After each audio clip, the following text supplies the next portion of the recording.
Onde é que tu é ter? Você não é daqui. Onde é que tu é ter? Você não é daqui. Você não é daqui, a gente logo vê. Você não é daqui, então de onde é que tu é ter?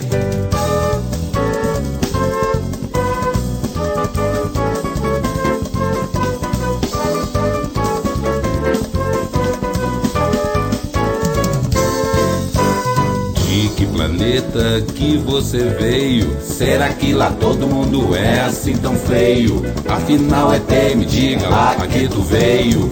De que planeta que você veio?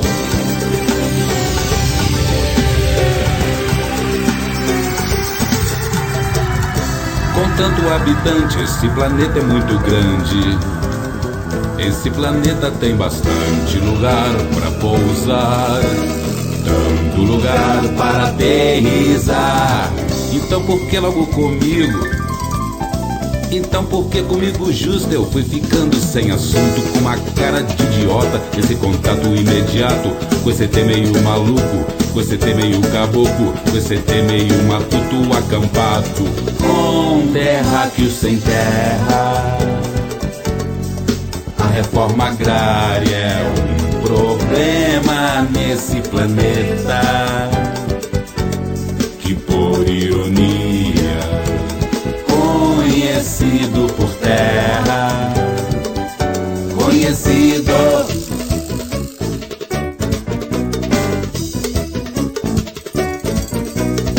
Onde é que tu é ter? Você não é daqui.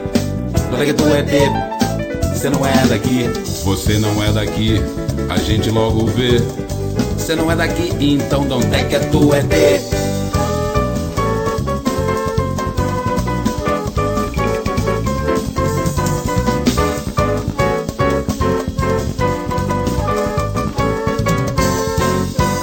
De que planeta que você veio? Será que lá todo mundo é assim tão feio? Afinal ET, me diga lá a que tu veio. Oye, com tanto habitante, esse planeta é muito grande. Esse planeta tem bastante lugar pra pousar, Tanto lugar para aterrissar. então por que logo comigo?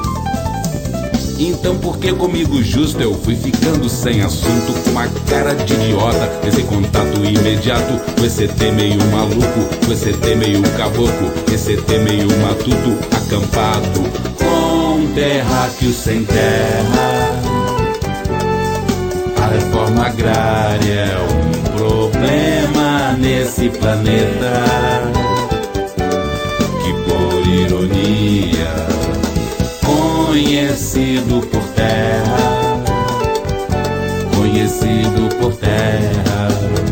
E os terráqueos sem ela,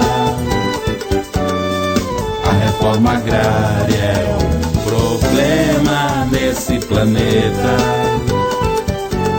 que, por ironia, conhecido por terra, conhecido